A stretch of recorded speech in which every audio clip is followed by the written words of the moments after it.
حافظ ایم اسحاق صاحب نے 1928 میں ICS کیا۔ وہ ہندوستان کے چند مسلمان افسروں میں شمار ہوتے تھے۔ پاکستان بنا تو وہ کراچی تشریف لے آئے اور فیڈرل سیکرٹری کے عہدے پر فائز ہوئے۔ وہ پاکستان کے ان ابتدائی سیکرٹری میں شامل تھے جنہوں نے خان لیاقت علی خان اور قائد اعظم محمد علی جناح کے ساتھ کام کیا تھا۔ میرے دوست اور نامور بیوروکریٹ قاضی آفاق کو حافظ صاحب سے ملاقات کا شرف حاصل ہوا۔ حافظ صاحب نے قاضی آفاق صاحب کو بتایا، پاکستان کی پہلی کابینہ میں صرف 8 وزراء تھے۔ ان 8 وزراء کے ماتحت 8 فیڈرل سیکرٹری تھے۔ اگر ان میں وزیر اعظم اور گورنر جنرل کو بھی شامل کر لیا جائے تو یہ کل 18 لوگ بنتے تھے۔ اس لٹے پھٹے بدحال اور پریشان حال پاکستان کی ذمہ داری ان 18 لوگوں کے نازک کندھوں پر تھی۔ پاکستان میں اس وقت سرکاری دفتر نہیں تھے، عہدے موجود تھے لیکن ان عہدوں پر کام کرنے والے اہلکار اور افسر نہیں تھے۔ خزانہ خالی تھا۔ قائد اعظم محمد علی جناح کی حلف برداری کے لیے گاڑی تک ادھار مانگ کر لائی گئی تھی۔ ملک میں 1 کروڑ مہاجرین پہنچ چکے تھے۔ ان بیچاروں کے پاس سر چھپانے کی جگہ تھی اور نہ ہی کھانے پینے کا بندوبست۔ یہ تمام لوگ لٹ پٹ کر ہندوستان سے پاکستان پہنچے تھے اور یہ تمام لوگ اپنے رشتہ داروں، عزیزوں اور بہنوں بھائیوں کو ڈھونڈتے پھر رہے تھے۔ پاکستان 2 حصوں میں تقسیم تھا اور مشرقی پاکستان اور مغربی پاکستان کے درمیان 1100-1200 کلومیٹر کا فاصلہ تھا۔ ملک میں انڈسٹری نہیں تھی، منڈیاں سنسان تھی، بازار بند تھے، آٹا، دالیں، گھی اور چینی غائب تھی۔ ٹرانسپورٹ اور ٹریفک کا نظام درہم برہم تھا اور سرکار نام کی کوئی چیز زمین پر موجود نہیں تھی۔ ان 18 افراد نے مسائل کے اس انبار تلے دبے لوگوں کو ایک قوم بنانا تھا۔ قائد اعظم جانتے تھے یہ کام ان 18 لوگوں نے کرنا تھا، چنانچہ انہوں نے ایک ڈاکٹر کا بندوبست کیا۔ یہ ڈاکٹر شاہ کہلاتا تھا۔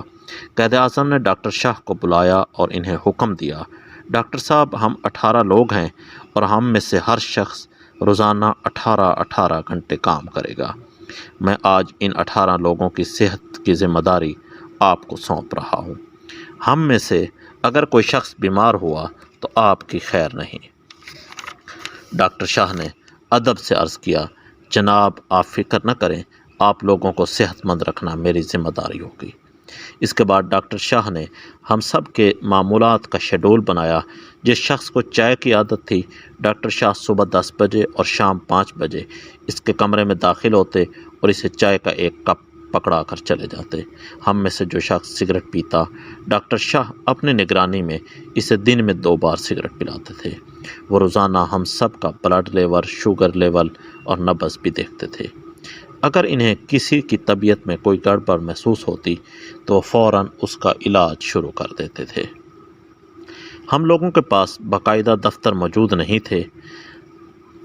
ہم لوگ برآمدوں، صحنوں اور بعض اوقات فٹ پاتھوں پر بیٹھ جاتے تھے۔ ہمارے پاس کرسیاں نہیں تھیں۔ ہم اینٹوں کو ترتیب میں لگا کر بیٹھنے کی جگہ بناتے تھے اور فروٹ کے کریٹ سے میزوں کا کام لیتے تھے۔ ہم گھروں سے بچوں کی رف کاپیوں کے ورق پھاڑ کر لاتے تھے اور ان رف کاغذوں پر آفس آرڈر اور سمریاں لکھتے تھے۔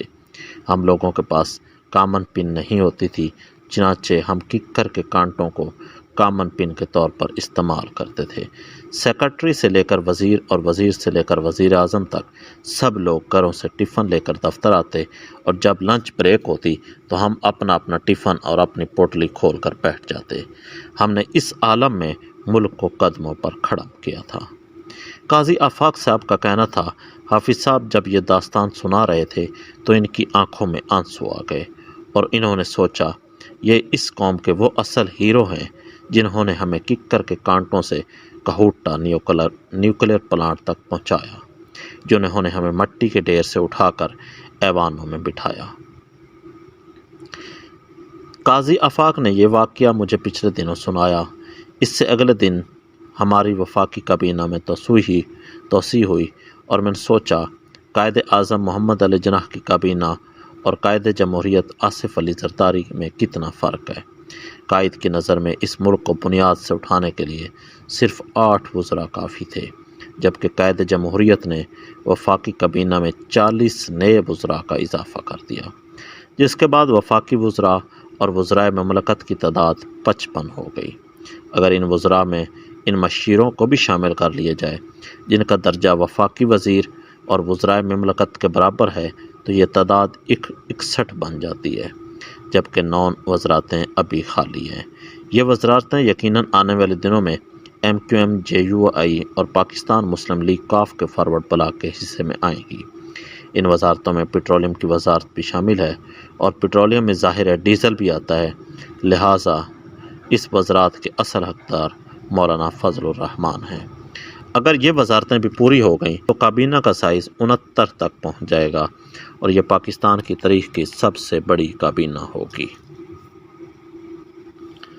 ہماری کابینہ میں چند نئی اور دلچسپ وزارتیں بھی متعارف کرائی گئیں، مثلاً کل تک پوسٹل سروس یا پوسٹل ڈاک، یہ ڈاک محض ایک محکمہ تھا، لیکن 3 نومبر کو اسے وزارت کا درجہ دے دیا گیا، بلکہ اس کے لیے ایک وزیر بھی الاٹ کر دیا گیا۔ اگر ہم اپنی کابینہ کا تقابل دنیا کے دوسرے ممالک سے کریں تو ہمارا سر شرم سے جھک جائے گا۔ مثلاً آپ کینیڈا کو لیجئے، کینیڈا رقبے کے لحاظ سے دنیا کا دوسرا بڑا ملک ہے۔ یہ ملک دنیا کے 7 بڑے ممالک G7 کلب میں شامل ہے۔ اس ملک میں اس وقت صرف 38 وزراء ہیں۔ برازیل جنوبی امریکہ کا سب سے بڑا ملک ہے۔ یہ رقبے کے لحاظ سے بھارت کے برابر ہے اور دنیا کی 10ویں بڑی صنعتی طاقت ہے۔ اس ملک میں 23 وزیر ہیں۔ چین آبادی، مالیاتی ذخائر اور صنعتی پیداوار میں دنیا کا سب سے بڑا ملک ہے۔ چین کی آبادی 1.5 ارب ہے اور یہ دنیا کی دوسری بڑی صنعتی طاقت ہے۔ اس میں 25 وزیر اور 3 نائب وزیر اعظم ہیں۔ جاپان دنیا کی تیسری بڑی صنعتی طاقت ہے۔ اس میں 18 وزراء ہیں۔ جرمنی دنیا کی 4تھی بڑی صنعتی طاقت ہے۔ اس میں 15 وفاقی وزیر ہیں۔ برطانیہ دنیا کی 5ویں بڑی صنعتی طاقت ہے۔ اس میں 22 وزراء ہیں۔ فرانس دنیا کی 6ٹھی بڑی طاقت ہے۔ اس کی کابینہ میں 21 وزراء ہیں۔ سعودی عرب دنیا میں تیل پیدا کرنے والا سب سے بڑا ملک ہے۔ اس ملک میں دنیا کے سب سے زیادہ غیر ملکی باشندے آتے ہیں۔ اس کی کابینہ میں 21 وزراء ہیں۔ اسی طرح ایران کی کابینہ میں 21 وزراء اور 10 نائب صدر ہیں۔ افغانستان میں 25، بنگلہ دیش میں 15، نیپال میں 13 اور سری لنکا میں 48 وزراء اور وزرائے مملکت ہیں۔